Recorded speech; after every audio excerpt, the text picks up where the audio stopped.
Hi, welcome back to our Chemistry SPM channel. So, untuk kali ini saya akan teruskan kepada video bagi elektrolisis sebatian leburan. Okay, so before this saya dah terangkan tentang konsep elektrolisis, perbandingan antara konduktor dan elektrolit, serta kita dah buat dah kita punya aktiviti 1H ni kan. So now we are going to focus for this electrolysis sebatian leburan. So for my students, please take note betul-betul sebab I takkan terang dah this one in the class again. Once I dah terang kat sini in the class, I will just focus untuk buat soalan sahaja.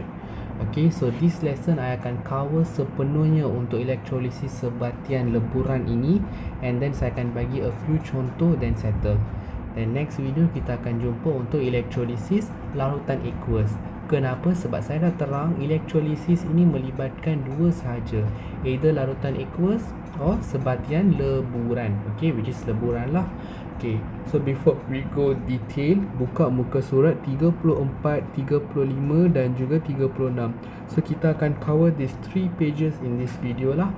Okay, so saya start dengan yang paling first dulu, which is electrolysis. So apakah electrolysis? So before this saya terangkan pasal elektrolit, betul tak? Saya tak pernah pun sentuh pasal electrolysis. Okay, so sekarang it's time lah untuk terang pasal electrolysis. Okay, so basically electrolysis adalah proses penguraian suatu sebatian halide dalam keadaan leburan dan larutan aqueous. Betul tau, elektrolit kita dalam keadaan leburan dan larutan aqueous kan. So sama juga, elektrolisis pun dia punya bahan yang kita letak tu mesti dalam keadaan leburan dan larutan aqueous. Okey, kepada unsur juzurnya apabila arus elektrik mengalir melaluinya. So ni maksud dia. Dan untuk takat sekarang saya jumpa soalan dalam SPM 2015 dan 2018. Okay, memang ditanyalah apa maksud elektrolisis. Dan for recent year saya banyak jumpa dalam soalan percubaan SPM.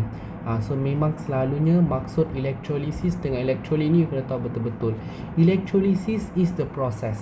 Okay, elektrolisis. Okay, cara saya ingat macam ni. Kan dia kata lisis kan. So perkataan dia adalah proses. Betul tak? So proses habis dengan S, elektrolisis pun habis dengan S. So ini adalah proses. So elektrolit dia adalah bahan tindak balas. Betul tak? Sangat macam ni. Ni elektrolit habis dengan T, so tindak balas. So that's how I ingat lah. So up to you nak ingat macam mana, tapi jangan tertukar. Elektrolisis dan elektrolytik ni dua benda yang berbeza, tapi dia akan come in the same system. Kiranya proses itu elektrolisis, manakala bahan tindak balas yang terlibat dalam proses elektrolisis dipanggil sebagai elektrolit. So that was the basic concept yang you kena faham lah. Okay, dan apa yang kena ingat lagi? Elektrolit you. So elektrolit you kena dalam keadaan leburan atau larutan aqueous. Settle. So ini dia punya plan awal lah, dia punya explanation awal. Okay, tapi nak jawab soalan elektrolisis leburan ini dalam SPM, you perlukan ada teknik menjawab yang betul. So tips menjawab dia saya dah tulis kat sini. So tips ini bukan kita simply buat. Yang ini memang diajarkan secara for every batch, literally like secara temurun. Okay, for turun-temurun kita ajarkan for every batch cara nak jawab soalan ni, and you have to stick for this tips menjawab. You tak boleh tukar. Okay, so tips ini bukan saya rangka, memang ada cikgu-cikgu yang lagi berpengalaman which teach me these tips, so I'm going to convey for you lah today. Okay, so first apa you kena buat? You kena tengok, kalau you dapat satu gambar raja macam ni, so ini dikira sebagai gambar raja proses elektrolisis, betul tak? Okay, so ini proses elektrolisis. So when you dapat gambar raja macam ni, you kena tengok dulu, you dapat sebatian ke larutan aqueous. So in our current case, you dapat leburan. Nampak tak? You dapat leburan. You kena identify yang tu dulu, leburan ke larutan aqueous. Tu yang paling penting. So in our case, kita dapat leburan. Okay, dan apa kita kena buat? Tentukan anode dan cathode berdasarkan kaki bateri. That should be your first tips. Okay, and then next you have to senaraikan ion-ion dalam elektrolit you. Dan after that you have to tentukan anion yang pergi ke anode dan juga cation yang pergi ke cathode, and finally you kena tahu proses yang berlaku di anode dan juga cathode. Okay, basically anode dan cathode itu merujuk kepada terminal you punya ni. Nampak tak benda ni? Ini yang kita panggil anode dan cathode. Salah satu daripada dua ni anode, and salah satunya adalah cathode lah. Okay, sebab dia ada dua kan. Okay, alright. So, settle yang itu. Apa lagi you kena faham? Okay, you kena faham macam mana nak tentukan anode dan cathode tu sekarang. Okay, so nak tentukan anode dan cathode itu, caranya adalah, okay, you kena tengok kaki bateri. Saya zoom detailly you punya, saya zoom dengan detail you punya diagram ini. So, nampak tak kaki bateri? Apa saya maksudkan kaki bateri? Inilah kaki bateri you. Okay, ini Swiss. Okay, pastikan mana-mana proses elektrolisis kalau you lukis Swiss terbuka macam ni jangan you sambung the Swiss macam ni. That's totally wrong. Okay, Swiss kena terbuka macam ni. This is what we consider as cracked. Okay, kalau Swiss tertutup, kira elektrolisis tak berlaku lah. So, dia is not a gambar raja yang berfungsi. Okay, so pertama sekali macam saya kata, you tengok kaki bateri ini kan. Okay, so kaki bateri yang panjang, okay, I guna warna lain lah. Okay, contoh warna ni. Kaki bateri yang panjang ini saya akan label sebagai positif. Okay, dia panjang so dia positif. Kaki bateri yang pendek saya label dia sebagai negatif. Oops, kenapa dia tak bagi label? Okay, jangan pula. Okay, I letak macam ni lah, negatif. So nampak kan? Okay, so first you kena buat macam tu dulu. Yang panjang positif, yang pendek negatif. So apakah dia bermaksud? So this line, this circuit kan dia bersambung dengan this electrode kan. So consider this electrode, sebabkan dia ni sambung dengan yang positif, dia cathode ke anode? Yes, jawapan dia adalah anode. So yang bersambung dengan kaki bateri panjang ini, itu adalah anode. Itu maksud saya. Okay, kalau dia bersambung dengan yang panjang, saya ingat positif, so dia punya partner adalah negatif lah, sebab saya consider dia lelaki. So yang ni nak perempuan, so perempuan anode lah, negatif. Okay, dan yang ini kaki bateri dia pendek, so dia akan ambil cathode. So this is how we determine the terminal. Okay, so saya dah tahu saya punya anode dan cathode. Then next, saya perlu senaraikan ion-ion dalam elektrolit saya. Okay, so contohlah I tarik macam ni. Okay, so apa ion-ion dalam elektrolit saya? Okay, elektrolit saya siapa dulu? Elektrolit saya adalah leburan plumbum 2 bromida.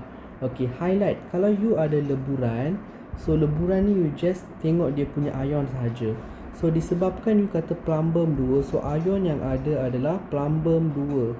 So ion Pb2+ dan juga Br-. So ini adalah ion yang ada dalam you punya leburan. Okey, ingat leburan tak ada OH- dan H+, ya, jangan tertukar. OH- dan H+ hanya dalam larutan aqueous, which nanti you akan belajar. Untuk part leburan is just you tengok bahan dia and tulis ion dia. Ion plumbum 2 dan ion bromida, settle. Okey, so sekarang Pb2+, dia positif ke negatif? 2+. So dia kiranya positif, bercas positif, maksudnya dia dikira sebagai cation dan dia akan bergerak ke cathode. So that's the concept. So you boleh tulis Pb2+ bergerak ke cathode. Okay, then Br- dia bercas negatif. So Br- bergerak ke anode. So this is your first part. Okay, you bagi tahu dia bergerak ke mana dan ke mana. Itu yang paling penting, paling basic lah. Okay, yang positif akan bergerak ke positif, yang negatif akan bergerak ke negatif. Tapi you kena label tau yang mana positif, yang mana negatif. Dalam exam jangan tak label. Label dengan betul, jangan main label je. Okay, label dengan betul. So you ikut cara saya, you tak akan salah lah. Okay, oops, sorry. Okay, and then so bergerak ke anode kan. Okay, so after that you dah buat macam ni, you kena buat apa? Okay, ingat tips yang paling penting adalah you kata dia bergerak ke cathode, betul tak? So kalau dia bergerak ke cathode, okay, dia mengalami proses apa? Penurunan. It's fixed. Okay, so you boleh tulis juga your second sentence, yang bergerak ke cathode, you just kata je mengalami penurunan. Dan yang bergerak ke anode, dia mengalami pengoksidaan. Yang ni memang tetap. Siapa yang pergi ke cathode, dia confirm akan mengalami penurunan. Siapa yang pergi ke anode, dia confirm akan mengalami pengoksidaan. Okay, and then barulah masuk kepada part yang paling penting, which is you punya, yes correct, you punya setengah persamaan. Okay, so dalam video ini saya akan terangkan betul-betul how does the setengah persamaan and everything looks like. Okay, so first, cara saya sangat simple. Saya akan rujuk jadual. Okay, I akan guna jadual. Okay, I takkan pening-pening dah. Okay, so jom kita pergi kepada punya textbook balik. This jadual. Okay, so kenapa saya kata cara penggunaan jadual ni penting? Sebab ramai calon dia pergi memorize this thing, this formula, which I feel no need. You just guna sahaja. Okay, so jadual ini specifically dibuat untuk penurunan, which is contoh you copy dari macam ni, you copy from this side to this side, it is for penurunan. Faham tak? So kalau let's say you nak buat for pengoksidaan, you kena copy dari belakang lah. You copy macam ni. That's why dia ada dua arrow ni. Nampak tak? Dia ada double headed arrow, itu sebabnya dia either boleh untuk pengoksidaan atau penurunan. Dua-dua consider boleh. Okay, so first I buatkan untuk cathode. Alright. Okay, so cathode mengalami penurunan, betul tak? Okay, so disebabkan dia mengalami penurunan, I boleh ambil dari depan ke belakang terus. Okay, sebab jalan ni memang untuk penurunan. So cari PB2 plus punya. So this is PB2 plus punya. So you letak je cathode, tulis PB2 plus 2 elektron produce PB. Okay, then anode macam mana? Okay, anode. Okay, cari BR minus. Mana BR minus? Kat bawah ni, nampak tak? So kalau anode dia mengalami pengoksidaan, so you kena cari dari belakang ke depan. So 2 BR minus menghasilkan BR2 tambah 2 elektron. Cukuplah. Settle. Ini dia punya setengah persamaan. Setengah persamaan untuk penurunan dan juga pengoksidaan. You boleh tulis, I suka tulis cathode dan anode lah. Tapi kalau you nak lagi proper, you boleh tulis macam ni. Kejap I bawa ke tepi sikit. Okay, you boleh tulis setengah persamaan pengoksidaan, setengah persamaan penurunan. You boleh tulis macam tu. Okay, tulislah setengah persamaan penurunan. Okay, so kejap kita tolak ke tepi lagi. Kita tarik pekanan atas sekali. Okay, sini. Okay, so setengah persamaan penurunan. And yang ini setengah persamaan pengoksidaan. Okay, so yang ini adalah dia punya awal, part awal. Okay, then next, apa yang saya kena fokus? Okay, saya kena fokus pada dia punya persamaan ion keseluruhan.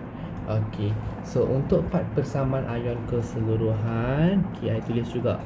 Okay, persamaan ion keseluruhan basically dia akan wujud daripada setengah persamaan juga. Okay, tapi apa caranya? Okay, cara nak buat persamaan ion keseluruhan is very simple. You kena pastikan ada dua syarat. Okay, syarat pertama, bilangan elektron sama, dan syarat kedua, sekejap. Okay, syarat kedua adalah kedudukan. Okay, apa maksud saya dengan kedudukan? Okay, saya tunjuk. Okay, first you buat arrow macam ni. Okay, so tengok bilangan elektron untuk dua-dua ni. Okay, kalau you tengok bilangan elektron, yang ni 2 minus, yang ni pun 2 minus. And apa maksud kedudukan? Pastikan one of the equation punya elektron sebelum arrow, another one after arrow, then it's considered betul. Either one lah. So in current case, yang ini nampak tak, first one after before arrow, second one after arrow. So that's correct, betul lah. Okay, dia satu kena sebelum arrow, lagi satu after arrow. Dia betul. Let's say dua-dua before arrow or dua-dua after arrow, you punya setengah persamaan dah salah. Mustahil ada soalan macam tu. Okay, so that's what I'm trying to say. So kalau dia punya bilangan elektron sama, you potong dia. Tapi in exam janganlah potong kat sana, just macam potong and you tulis apa yang tinggal. Okay, contoh I potong, so I tulis apa yang tinggal. So apa yang ada sebelum arrow untuk dua-dua ini? So ada PB2 plus dan juga 2BR minus. Ni before arrow. After arrow ada apa?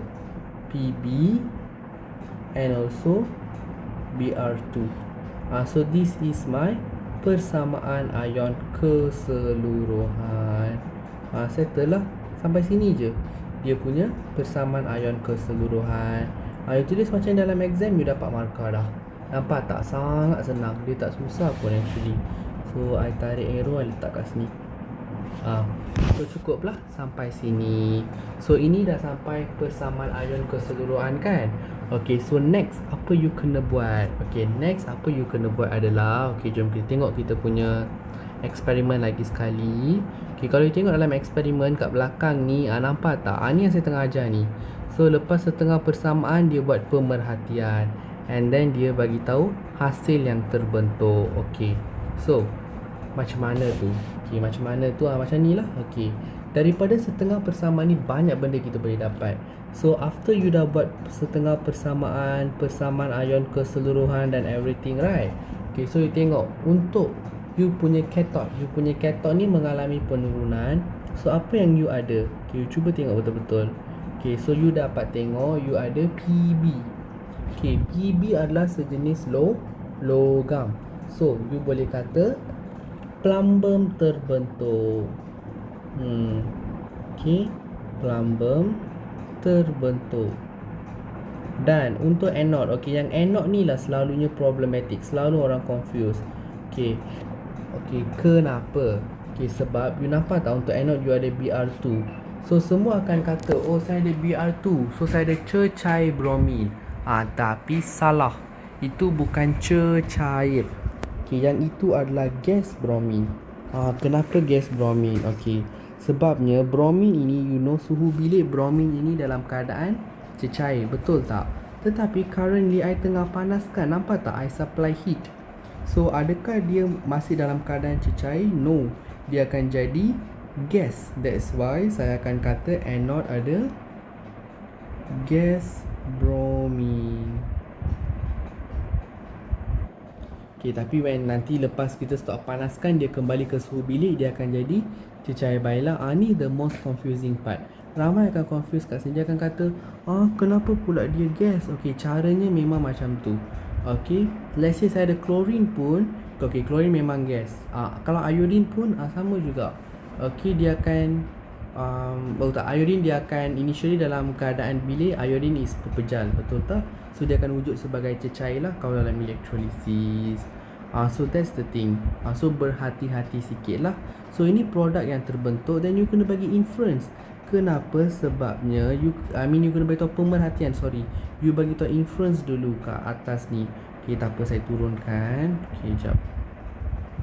Manakah? Okay, turunkan benda ni ke bawah. Okay, so this would be your 6 point lah somehow. Okay, so you kena tunjukkan pemerhatian dahululah. Okay, so pemerhatian untuk cathode dulu. Okay, cathode. Okay, so nanti you tulis tahu nombor 5 mesti pemerhatian.